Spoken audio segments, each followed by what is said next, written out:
২৪ জুলাই আন্দোলন শুরু হয়েছিল কোটা সংস্কার আন্দোলন হয়ে। গত বছরের ২৯ জুলাই বৈষম্য বিরোধী ছাত্র আন্দোলনের কোটা সংস্কার আন্দোলনকে কেন্দ্র করে নিহতদের স্মরণে ও নির্যাতনের শিকার আন্দোলনকারীদের প্রতি সহমর্মিতা ও সরকারের ভূমিকার প্রতিবাদ স্বরূপ চোখে মুখে লাল কাপড় বেঁধে ছবি তোলা ও ফেসবুকে নিজেদের প্রোফাইল পিকচার লাল করা ঘোষণা দেয় আন্দোলনকারীরা।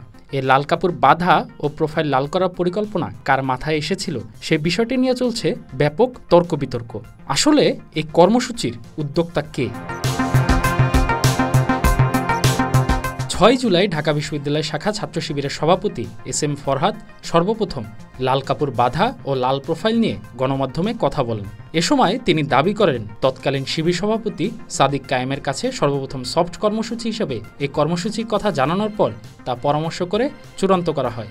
এরপর ফরহাদের এ দাবির সঙ্গে ভিন্নমত পোষণ করেন বৈষম্যবিরোধী ছাত্র আন্দোলনের কেন্দ্রীয় সমন্বয়ক ও বাংলাদেশ গণতান্ত্রিক ছাত্র সংসদ ঢাবি শাখার আহ্বায়ক আব্দুল কাদের। তিনি জানান, লাল কাপড় ও প্রোফাইলের আইডিয়াটা মূলত ছাত্রদলের সাধারণ সম্পাদক নাসির উদ্দিন নাসিরের। তবে এস.এম. ফরহাদের সম্পৃক্ততা নিয়ে তিনি কিছু স্পষ্ট না করলেও এই কর্মসূচি চূড়ান্ত করার সময় সাদিক কায়েমের সঙ্গে পরামর্শ করা হয়েছে বলে জানান। কাদেরের বক্তব্যের পর পক্ষ বিপক্ষ আলোচনা ও সমালোচনা সৃষ্টি হয়। এরপর বৈষম্যবিরোধী ছাত্র আন্দোলনের সভাপতি রিফাত রশিদ দাবি করেন, লাল কাপড় নয় বরং লাল ব্যাজ ধারণ করে মিছিলের প্রস্তাবক ছিলেন ছাত্রদলের নাসির উদ্দিন নাসির। পরে সেই আইডিয়া কাজে লাগিয়ে চোখে মুখে লাল কাপড় বাঁধার প্রস্তাব করেন সমন্বয়ক মাহিন সরকার। অন্যদিকে ফেসবুক প্রোফাইল লাল করার ধারণার পেছনে তৎকালীন বাংলাদেশ গণতান্ত্রিক ছাত্রশক্তির কর্মী নুরুল ইসলাম নাহিদের অবদান রয়েছে বলে জানান রিফাত। পরে বৈষম্যবিরোধী ছাত্র আন্দোলনের কেন্দ্রীয় সমন্বয়ক ও বর্তমান এনসিপি নেতা মাহিন সরকারও রিফাত রশিদের সঙ্গে তাল মিলিয়ে জানান, ছাত্রশক্তির নুরুল ইসলাম নাহিদ প্রথম প্রোফাইল লাল করে। তিনি বলেন, ছাত্র শিবির যেই ঘৃণ্য অপরাধ করল, ইতিহাস বিকৃত করার চেষ্টা করে, সেটা তাদের গাদ্দারিরই ধারাবাহিক মাত্রা। বিভাজনের প্রথম সূচনা এদের হাত ধরেই হয়েছে।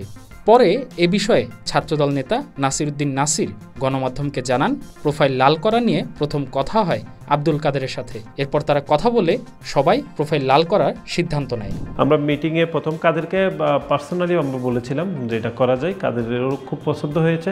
সর্বশেষ আমি যেটি বলেছিলাম যে লাল ব্যাচ ধারণ করে প্রোগ্রাম করা, অর্থাৎ আমাদের পক্ষ থেকে যারা আমরা সরকারের বিরুদ্ধে প্রোগ্রাম করছি সেটির প্রোগ্রামের বিষয়ে আমরা প্রায় সবাই একমত হয়েছিলাম।